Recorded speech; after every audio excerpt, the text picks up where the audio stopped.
What's up, comic fans, and it's time for that new comic book day haul plus review. So we're gonna get into the books. We don't have 50 centers, but we got some books I got from New York Comic Con for free from members of the community. And we're gonna get into it right after this. Spartans! What is your profession? Welcome back. Welcome back. Welcome back. Welcome back. Welcome back. All right, so big shout out to the homie CJ. He was at New York Comic Con, Comic Journey, and he gave me the ash can of the Shift project. All right. We got one writer, 4 artists. I believe it's 4 artists, and each one doing their own rendition of what was written by the writer. So that was pretty cool. I got issue either 82 or 83 of 90. All right. So you decide. Anyway, very cool. Big shout out to Comic Journey for handing that out to me. And then big shout out to BLC, Big Lion Cat Patrick, hooked me up. Went to the Capnom booth, right? And he hooked me up with some books. So it was buy 2, get 1 free. A buddy of mine bought a book, and then Big Lion Cat bought a book for me. So basically I ended up with 2 free books. So we got The Boys. This is limited to 400, issue number 1. Variant B by Ultra Raw 26. Just a grotesque cover, right? You got Homelander, you know, obviously he's done his Berserker Rage thing, and then he's got his bottle of milk. So if you've never watched The Boys, be prepared for some craziness. And then this is what I had my eye on. This is Hello Darkness. This is the exclusive by Jenny Frizen, limited to 200. Nice and foily, shiny.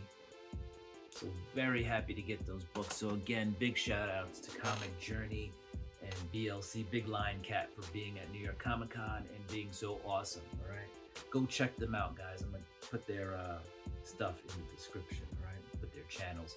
And then I got one last book for you guys. This was just something I picked up because I liked it. It's a metal cover. It's New York Comic Con. It's the Notorious B.I.G. All right, in the background, you do have the Javits Center, so that's real cool. Yeah, it was just a cool cover. I love me some hip hop. I love me New York Comic Con and the aesthetic of the Javits Center, so where they have New York Comic Con. So that was just a cool book. All right, guys. So that was in lieu of the 50 centers. Now let's get into the books from this week.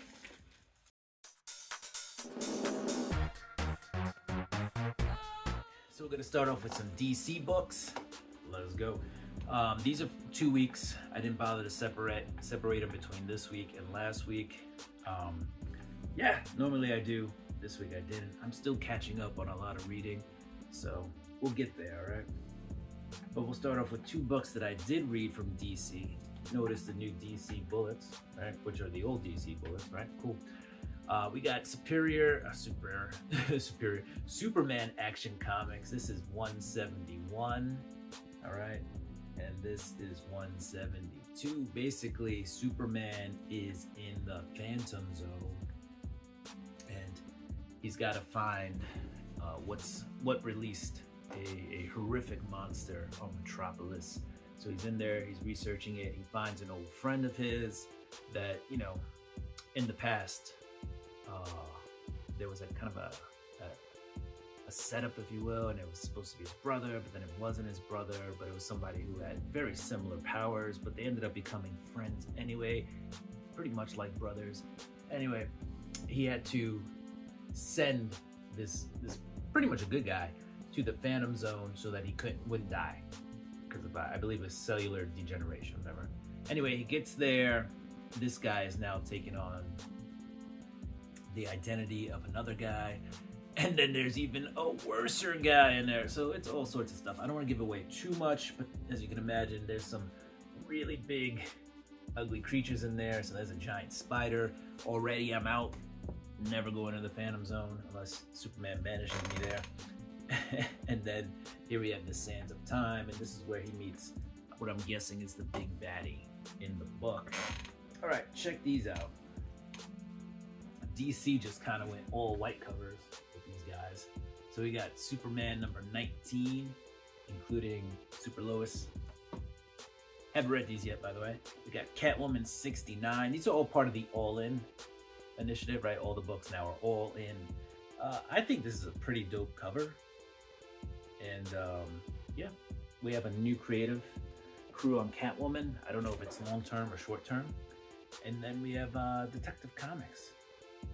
I think this is Mikhail Janin on the cover. Pretty dope. All right, we're gonna switch gears. We're heading over to Marvel. Let's see what we got. I didn't read this one yet, but we got Ultimate Spider-Man number 10.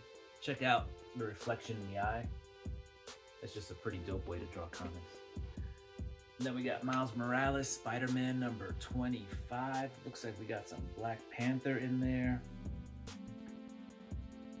And some Deadpool. All right. To me, pound for pound, again, this is the best horror book, I believe, in comics.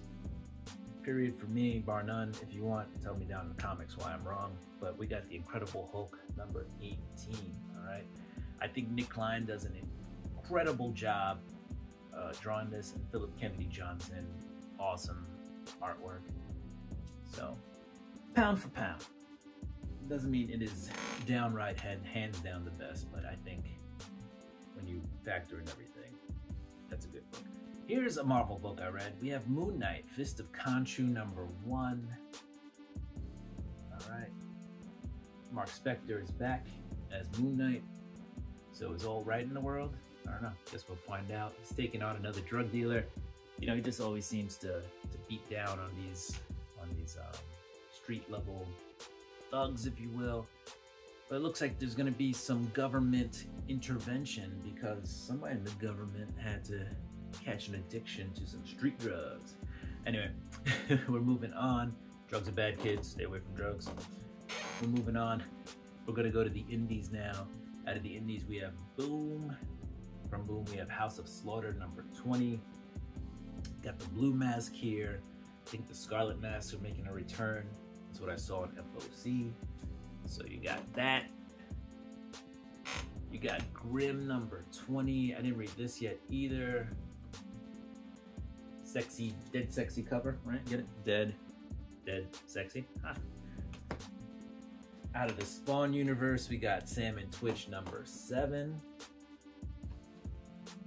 And then we got Rat City number 7. I got a lot of catching up to do, don't I? I'm trying, folks. We got Void Rivals number 13. I'm actually in the process of reading these books, so we're gonna catch up on Void Rivals pretty soon. We're gonna finish off the Energon verse. We got Rook Exodus number 6. All right, we got a first appearance of a baddie on the cover there. Local Man, if you're not reading this, you got to. This is issue number 25. It's got a swimsuit backup story. I don't know if you can see that. Now I gotta fix that. Put it back in the bag. But it's a fun book. If you're not reading Local Man, you should. And then here's some books I read. Violator number 1. This is the backup story, guys. And this guy did not always look like that, all right? But this goes way back, almost the beginning of time. So if you want a really cool book that tells you how Violator, one of the more popular villains in Spawn, came to be, check it out. You might actually feel something for this character. You might feel bad for them. I don't know. Falling in Love on the Path to Hell by Jerry Dugan. This is a great book too. Riley Brown on the art. I could see this being picked up. I don't know. It would make for a funky show. But yeah, you got you got a samurai and a cowboy in this one. They're dope in their own rights. The cowboy's definitely got some issues with himself. McCrath or McCrate? Not sure how you pronounce it. But It's a really fun book. I would give it a try. Not for kids. Some content in here, if you will. Not like a lot of nudity and banging. No. There is some minor nudity though. But I mean, these people were on their way to hell. So there's definitely some stuff that was done that is borderline, if you will. And then last but not least is Destro number 5. This is the end of the mini for Destro, right? We have G.I. Joe coming along, but Destro was thought to be dead in this issue, right? Tomax and Zama, right, kind of take over Destro's business. And then Destro comes back and he's like, still here, still alive. No. So, and he handles his stuff, and then we kind of see where Cobra and Destro, well, it's set up to see where Cobra and Destro go from there, right? But we'll see what happens. Destro kind of seems to be his own man with his own inhibitions, or his own agenda, if you will. So, and he seems plenty strong in this. And I think in Generation 1 of G.I. Joe, or just G.I. Joe in general, he also seemed like a very strong character. So they've continued that, but they've made Cobra a strong character too. So it's going to be interesting to see how these guys butt heads, all right? But anyway, guys, that was my new comic book day haul plus review. So hopefully you enjoyed the books. We went through them. I didn't read them all. I got a lot of catching up to do, like I said. But if you like the content, don't forget to like, subscribe, hit the notification bell. Go ahead and throw me a thumbs up, comment down below. Don't forget to check out Comic Journey and Big Lion Cat on YouTube and Instagram. Big comic fam, comic community guys. Really good guys, all right? So, yeah, do what you do. I'm going to do what I do. I'm going to get ready for next week's books. Peace. Deuces. That was cool.